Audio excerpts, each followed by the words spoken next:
नमस्कार. मी प्राध्यापक डॉक्टर दयानंद जळंबे, संत जनाबाई शिक्षण संस्थेच्या कला वाणिज्य आणि विज्ञान महाविद्यालय गंगाखेड या ठिकाणी भूगोल विषयाचा विभाग प्रमुख म्हणून मी कार्यरत आहे. आज आपल्याला भारताच्या प्राकृतिक रचनेमधला जो दुसरा प्रकार आहे, ज्याला आपण उत्तरेकडील भारतीय मैदानी प्रदेश असं म्हणतो, त्याला इंग्लिशमध्ये the great plain of north India या नावानं संबोधलं जातो, त्याची माहिती आपल्याला आजच्या या व्हिडिओमध्ये आपल्याला पाहायची आहे. निश्चितच हा व्हिडिओ आवडल्याच्या नंतर सबस्क्राईब करा आणि लाईक देखील करायला विसरू नका. भारताचे जे प्रमुख जे 5 प्राकृतिक विभाग आहेत त्यामध्ये उत्तरेकडील पर्वतीय प्रदेश, अर्थात त्याला आपण हिमालयीन पर्वतीय भाग असं म्हणतो. दुसरा जो आज आपण पाहणार आहोत, ज्याची माहिती आज आपण घेणार आहोत, तो म्हणजे उत्तरेकडील भारतीय मैदानी प्रदेश. तिसरा जो प्राकृतिक विभाग आहे त्याला आपण द्वीपकल्पीय पठार असं म्हणतो. चौथा भारतीय किनारपट्टी प्रदेश आणि सर्वात शेवटचा भारतीय बेटे, असे 5 प्रमुख भारतीय प्राकृतिक रचनेचे प्रकार पडतात, ज्याला आपण फिजिकल स्ट्रक्चर ऑफ इंडिया असं म्हणतो. आज आपल्याला भारताच्या दुसऱ्या प्राकृतिक विभाग जो मैदानी प्रदेश कसा आहे याबद्दल माहिती जाणून घ्यायची आहे. पण त्या अगोदर जसं पहिल्या व्हिडिओमध्ये मी सांगितलं होतं त्या पद्धतीनं आपल्याला पहिल्यांदा भारत हे नाव का पडलं, त्याचं भौगोलिक स्थान काय आहे, त्याचा विस्तार काय आहे, किती सीमा भारताला लाभलेल्या आहेत, किती देशाच्या सीमा लाभलेल्या आहेत, भारताची एकंदरीत जलसीमा किती आहे, या संदर्भात देखील माहिती असणं आपल्याला या ठिकाणी आवश्यक आहे. भारतीय राज्यघटनेच्या कलम 1 मध्ये India that is a Bharat हा शब्द प्रयोग केलेला आहे. Shall be a union state हा शब्द प्रयोग केलेला आहे. आपल्या देशाला आपल्याला सर्वांना माहीत आहे की आपण इंडिया, भारत, हिंदुस्तान आपण म्हणत असतो की हिंदुस्तान बहुत बड़ा देश है पूरे विश्व में. म्हणजे याचा अर्थ आहे की हिंदुस्तान, इंडिया, भारत हे नाव आपल्याला आपल्या भारताचे आहेत. भारत हा उत्तर पूर्व गोलार्धामध्ये आहे आणि आशिया खंडाच्या दक्षिण भागामध्ये ते मध्यवर्ती भागामध्ये आहे.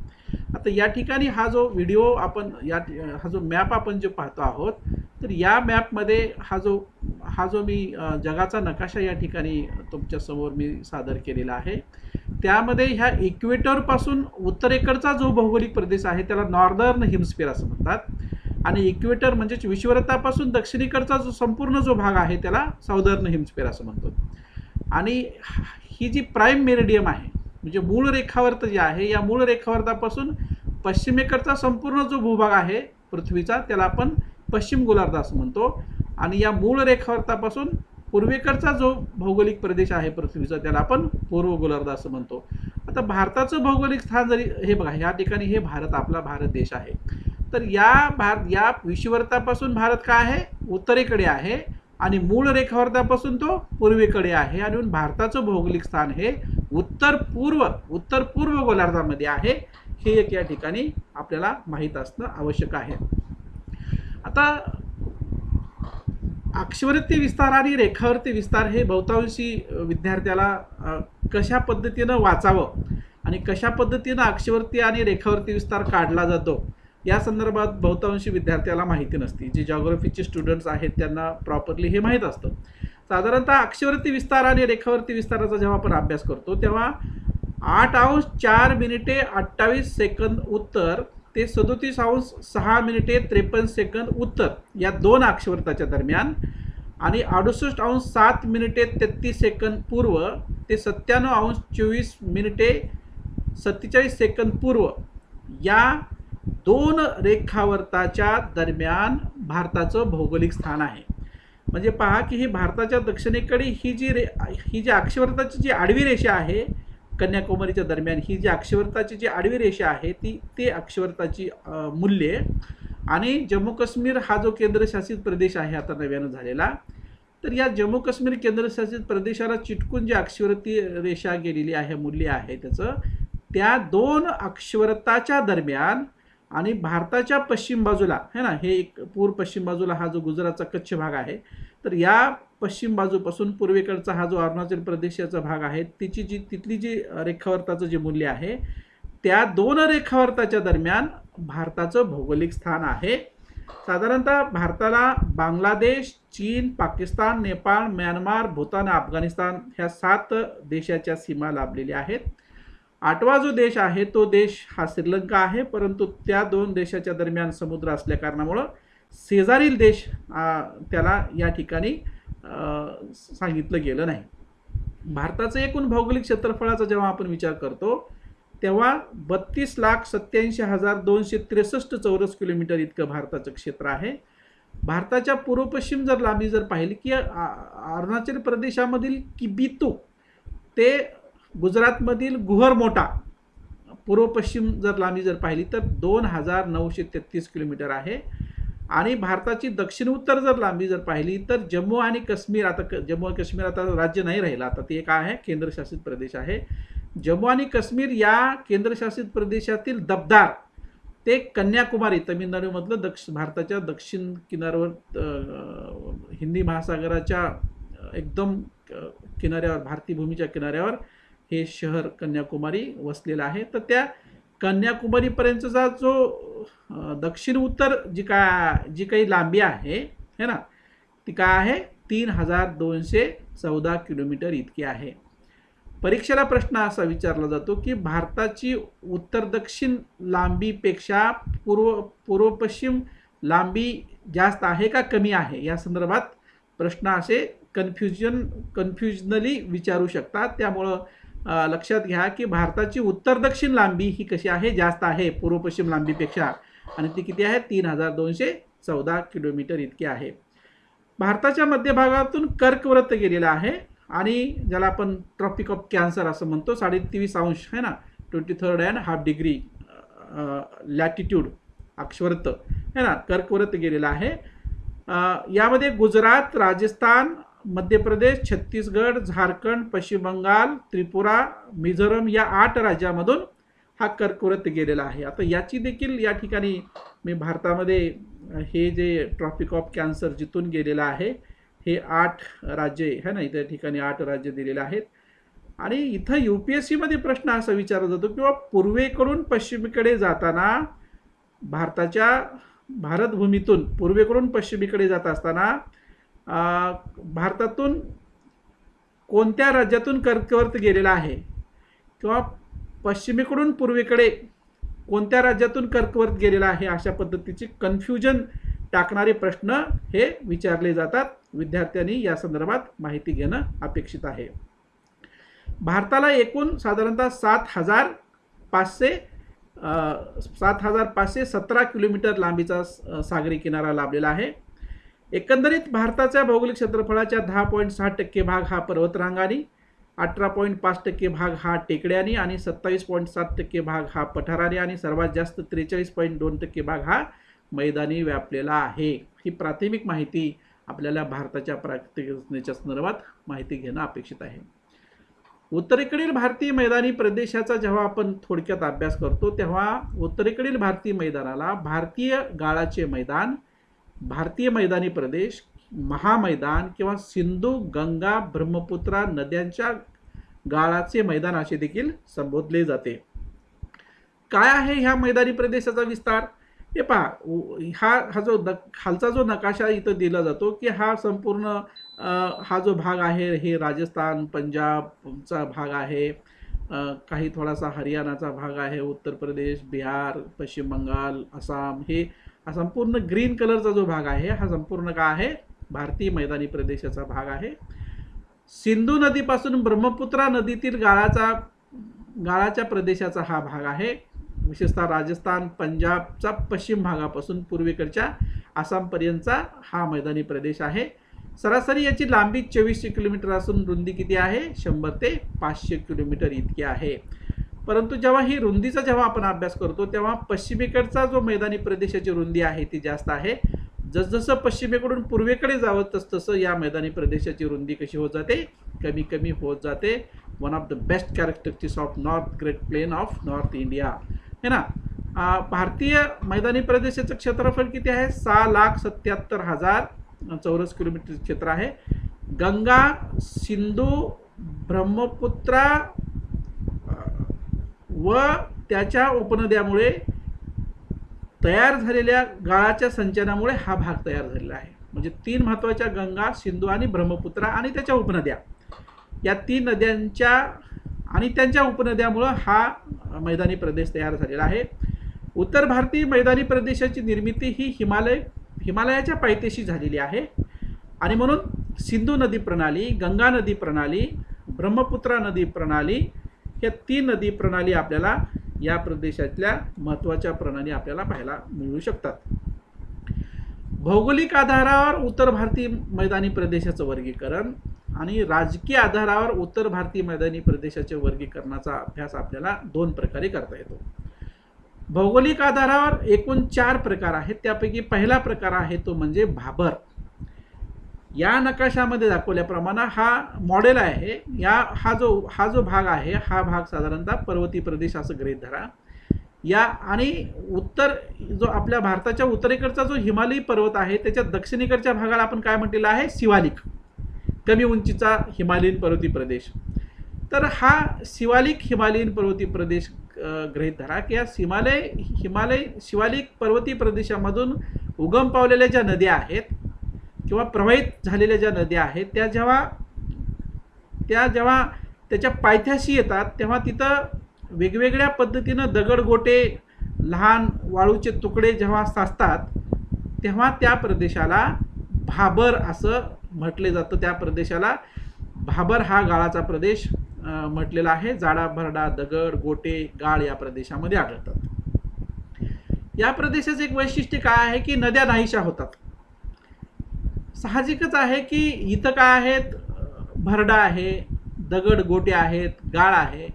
त्यामुळं नद्यांनी वाहून आणलेलं जे पाणी आहे ते पाणी या प्रदेशामध्ये या दगडाच्या, भरड्याच्या, गोट्याच्या खालून वाहतं.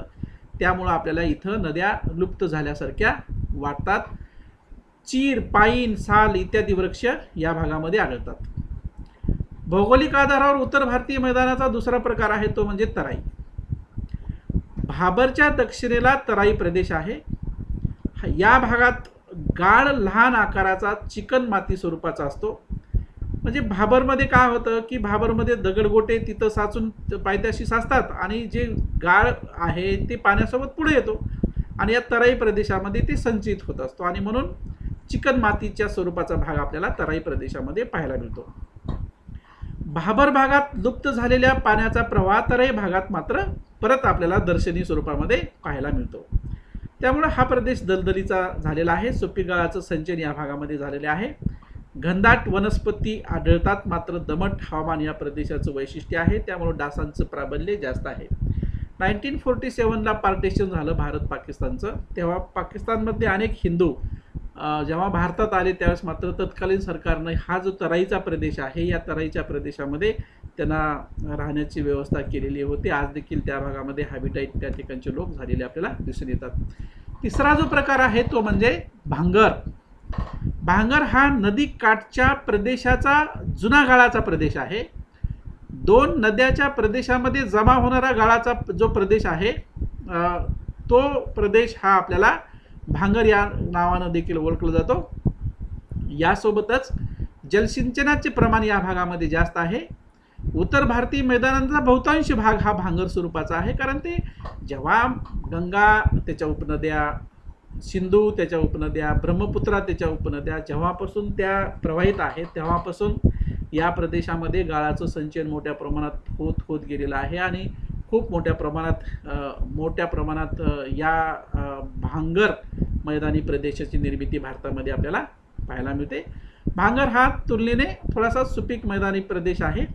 चौथा जो प्रदेश आहे तो म्हणजे खादर. नव्या गाळाचा जो प्रदेश आहे त्याला खादर असं म्हणतात. नदीला येणाऱ्या पुरामुळे नव्या गाळाच्या प्रदेशाची निर्मिती होत असते. आता तुम्ही पहा की कोसी नदी दरवर्षी बिहारचं दुःखासूर असं म्हणतो. गंगा नदी घ्या, गंगेला जी उपनदी यमुना आहे किंवा सिंधूच्या ज्या नदी आहेत सतलज, ज्या रावी, बियास वगैरे, ह्या सगळ्या नदीचा जेव्हा आपण विचार करतो तेव्हा त्या नद्याला पूर जेव्हा येतो तेव्हा या पुरामध्ये जे पाणी आहे ते न साचल्यामुळे ते आजूबाजूच्या प्रदेशामध्ये ते पसरतं.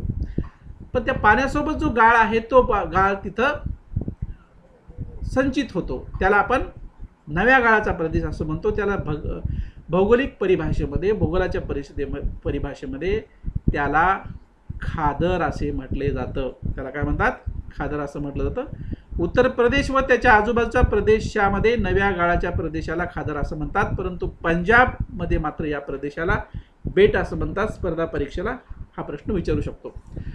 राजकीय आधारावर उत्तर भारतीय मैदानी प्रदेशाच्या प्रकाराचा जेव्हा आपण अभ्यास करतो तेव्हा साधारणतः पंजाब हरियाणा मैदानी प्रदेश, राजस्थान मैदानी प्रदेश, गंगा मैदानी प्रदेश आणि आसाम मैदानी प्रदेश असं 4 मैदानी प्रदेशाच्या मध्ये राजकीय आधारावर उत्तर भारतीय मैदानी प्रदेशाचे प्रकार आपल्याला पाहायला मिळतात.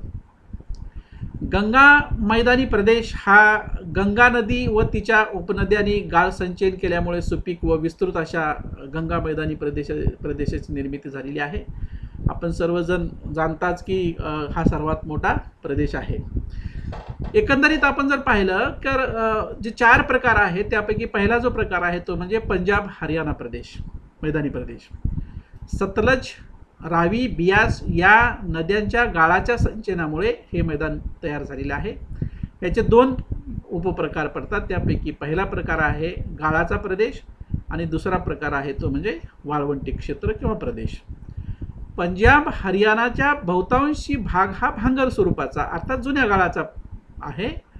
जलसिंचनामुळे क्षारयुक्त जमिनीचे प्रमाण या भागामध्ये वाढलेले आहे. अर्थातच इथं जलसिंचनाचा सुविधा मोठ्या प्रमाणात झाल्यामुळे जमिनीचा पोत कमी झाली आहे. नव्या गाळाच्या प्रदेशाला बेट असं म्हणतात. मी तुम्हाला आत्ताच सांगितलं होतं की पंजाबमध्ये नव्या गाळाच्या प्रदेशाला बेट असं म्हणतात. 2 नद्याच्या प्रदेशात दरम्यान संचयन झालेल्या गाळाच्या प्रदेशाला दोआ प्रदेश असं म्हणतो. आणि शिवालिक पर्वताच्या पायथ्याशी निर्माण होणारा ऋतुकालीन प्रवाह आहे त्याला छोस असं म्हणतात. परीक्षेला हा प्रश्न येऊ शकतो. छोस म्हणजे काय? शिवालिक पर्वताच्या पायथ्याशी निर्माण होणारा ऋतुकालीन प्रवाह त्यास आपण काय म्हणतो? छोस असं म्हणतो. दुसरा जो प्रकार आहे तो म्हणजे वाळवंटी क्षेत्र आहे.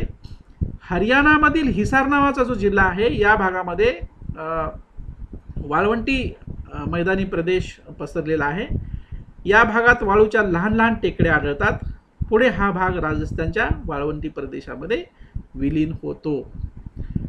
राजकीय आधारावर उत्तर भारतीय मैदानी प्रदेशाचा दुसरा भाग आहे तो म्हणजे राजस्थानचं मैदान. आरावली पर्वत हा नैऋत्य मान्सून वाऱ्यांना समांतर असल्या कारणामुळे प्रतिरोध प्रकारचा पाऊस इथं न पडल्या कारणामुळे वाऱ्यांना न अडवल्या कारणामुळे या भागामध्ये कमी पर्जन्य होते. त्यामुळे हा भाग अर्थातच वाळवंटी स्वरूपाचा बनलेला आहे. या मैदानी प्रदेशाची निम्न वाळवंटी प्रदेश आणि शुष्क वाळवंटी प्रदेश अशा 2 भागामध्ये विभागणी केलेली आहे. राजस्थानचा जो वाळवंटी प्रदेश आहे याला भारतीय महावाळवंट असं देखील म्हटलं जातं. राजस्थानच्या मैदानी प्रदेशाचा हा पहिला प्रकार आहे. याला मिठाचा समुद्र असे देखील म्हटलं जातं. आरावली पर्वताच्या पश्चिमेकडील संपूर्ण भाग हा वाळवंटी स्वरूपाचा आहे आणि वाळूच्या वहन कार्यामुळे इथं वाऱ्यांचा वेग खूप मोठ्या प्रमाणात असतो. वनस्पतीचं आच्छादन कमी असल्या कारणामुळे वेगवेगळ्या पद्धतीचे भूरूपे या प्रदेशामध्ये आपल्याला पाहायला मिळतात आणि अनेक नद्या या ठिकाणी लुप्त देखील होत असतात. One of the best example river Luni नदी हे लुप्त कधी कधी या वाळूच्या खाली होत असते. या प्रदेशाचं वैशिष्ट्य काय पहा की विषम हवामान, विरळ लोकसंख्या आणि काटेरी वने. जिथं पर्जन्याचं प्रमाण कमी असतं आणि तापमान जर दिवसा जास्त असेल तर संध्याकाळी ती कमी होतं. लोकसंख्या अर्थात कमी राहणार जिथं प्रतिकूल हवामान आहे आणि जिथं टेम्परेचर हाय असतं तिथं डेफिनेटली काटेरी वने त्या भागामध्ये पाहायला मिळतात. हे एक कॅरेक्टरिस्टिक जिओग्राफिकल कॅरेक्टरिस्टिक्स असतं. प्रसिद्ध जैसलमेर, बारमेर, बिकानेर या भागात चुनखडक व वालुकाश्म खडक मोठ्या प्रमाणात राहतात.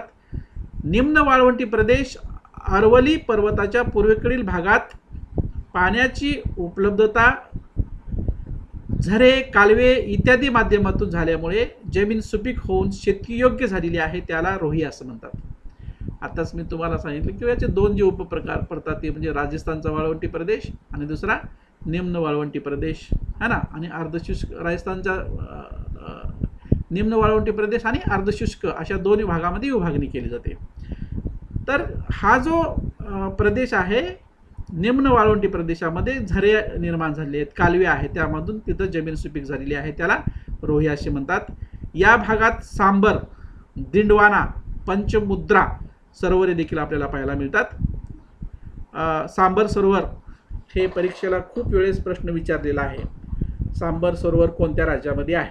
अर्थात आपल्याला राजस्थान हे नाव तिथं आपल्याला राजस्थान राज्य सांगावं लागेल. या प्रदेशाच्या उत्तरेकडील भागाला रेखावती प्रदेश असे म्हणतात. यामध्ये मिठाचे सरोवरे आहेत, त्याला देगना असं देखील म्हटलं जातं. तिसरा जो प्रकार आहे तो म्हणजे गंगा मैदान. गंगा व तिच्या उपनद्यांनी वाहून आणलेला जो गाळ आहे तिथं संचयन झाल्यामुळे सुपीक व विस्तृत असा प्रदेश तयार झालेला आहे, त्याला गंगा मैदानाचे प्रदेश असे म्हणतात. उत्तर प्रदेश, बिहार, पश्चिम बंगाल या राज्यात गंगा मैदानी प्रदेश अधिकचा व्यापलेला आहे. उच्च गंगा मैदान, मध्य गंगा मैदान आणि निम्न गंगा मैदान असे प्रकार आपल्याला या गंगा मैदानाचे पाहायला मिळतात. अर्थातच तुम्हाला या ठिकाणी जर मॅप जर बघितला, अप्पर गंगा, मिडल गंगा आणि लोअर गंगा है ना, हे बघा हा संपूर्ण भाग काय आहे, हा अप्पर गंगेचा आहे, हा मिडल गंगेचा आहे आणि हा संपूर्ण जो भाग आहे हा लोअर गंगा प्लेन, संपूर्ण भाग हा लोअर गंगा प्लेन आहे आणि हा ब्रह्मपुत्रा प्लेन आहे है ना. आसाममधली जी ब्रह्मपुत्रा प्लेन आहे हा सतलज यमुना प्लेन आहे आणि हा संपूर्ण हा राजस्थानचा प्लेन आहे.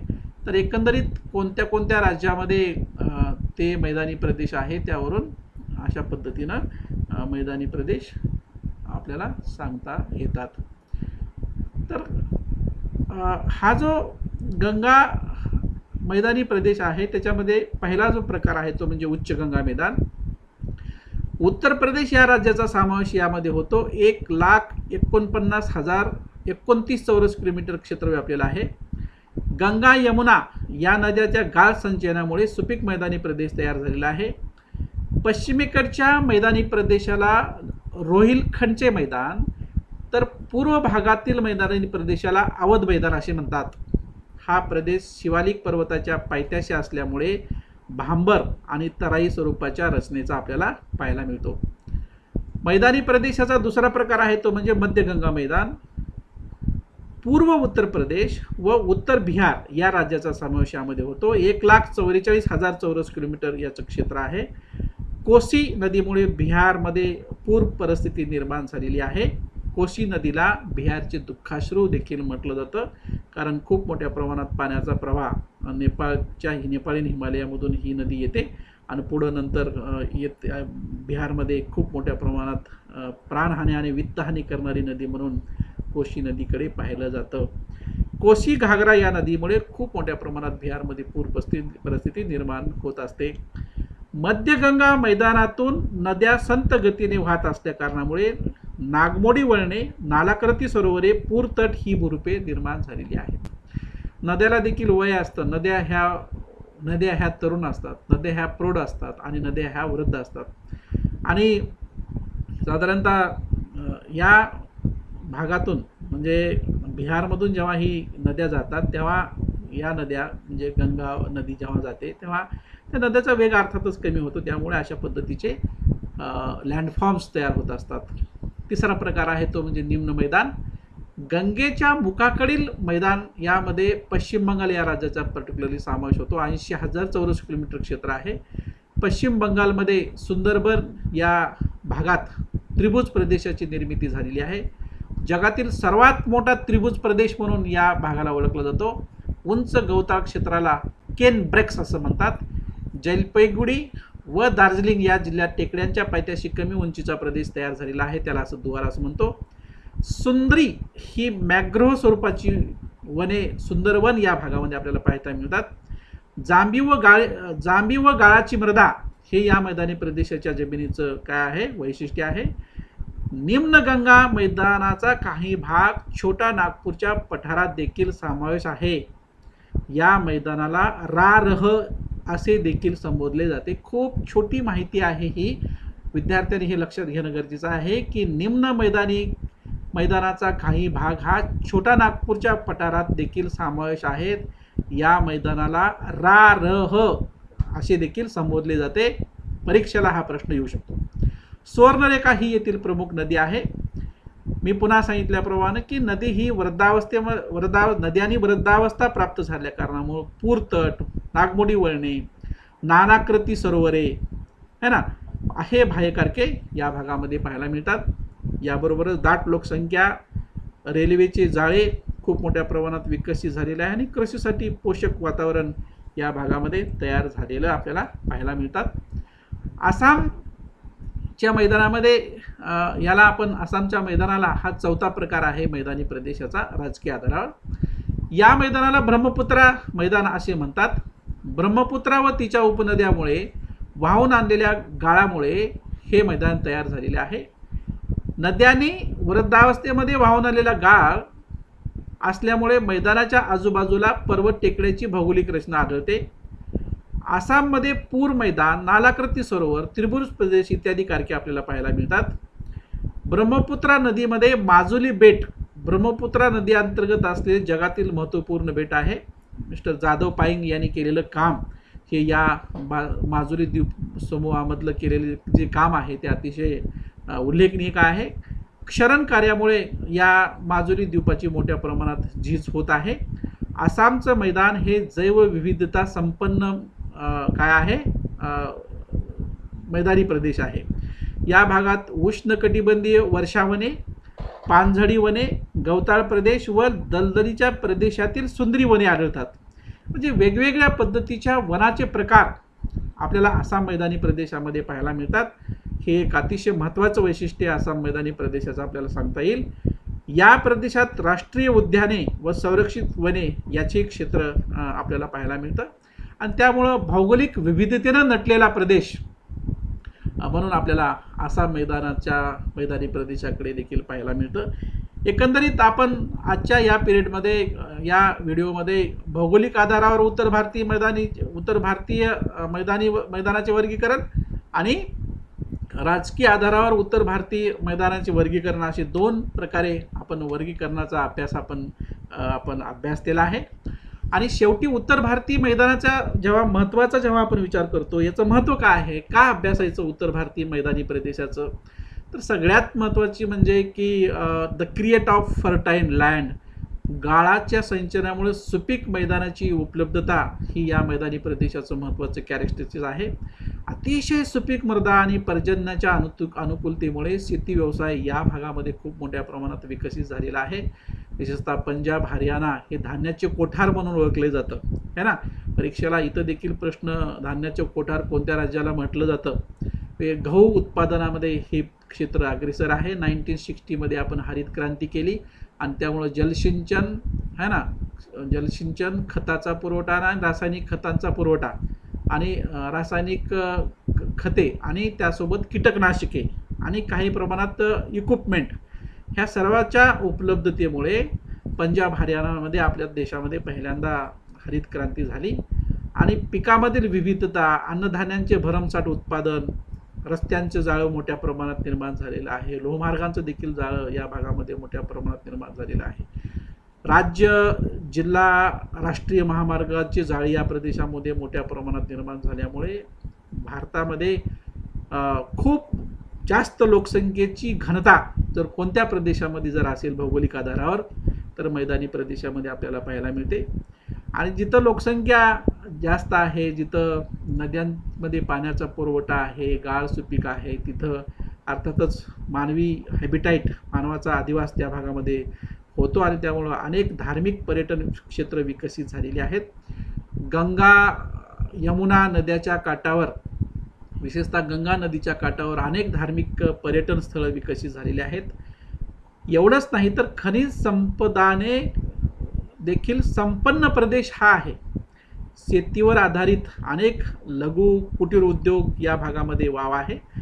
आसाममध्ये मृदा व हवामान चहा उत्पादनासाठी अनुकूल आहे. आसामचे जे मैदान आहे ते चहा उत्पादनासाठी अनुकूल असल्या कारणामुळं आसामचा चहाचा ब्रँड हा फक्त भारतासाठीच नाही तर जगामध्ये देखील आसामच्या पत्तीचा पानाचा चहा हा जगामध्ये प्रसिद्ध झालेला आहे. आणि हे कॅरेक्टरिस्टिक्स आपल्याला, हे भौगोलिक वैशिष्ट्य आपल्याला भारताच्या प्राकृतिक रचनेच्या मुळंच निर्माण झालेलं आहे. आणि म्हणून भारताची प्राकृतिक रचना हे भारताच्या एकंदरीत संस्कृतीचं आणि मानवी अधिवासाचं आणि मानवी विकासाचं मुख्य स्रोत आहे. आणि त्या कारणामुळे आपल्याला भारताच्या प्राकृतिक रचनेचा अभ्यास आपल्याला करावा लागतो. हे वेगवेगळ्या पद्धतीचे जे रेफरन्सेस बुक जे आहेत किंवा वेबसाईट आपण ज्या काही वापरल्या आहेत प्रस्तुत PPT तयार करण्यासाठी, ते अशा पद्धतीने केलेलं आहे. निश्चितच हा व्हिडिओ आवडेल अशी माझी धारणा आहे. आणि व्हिडिओ आवडल्यास निश्चित सबस्क्राईब करा आणि त्यासोबत लाईक करायला विसरू नका. नमस्कार.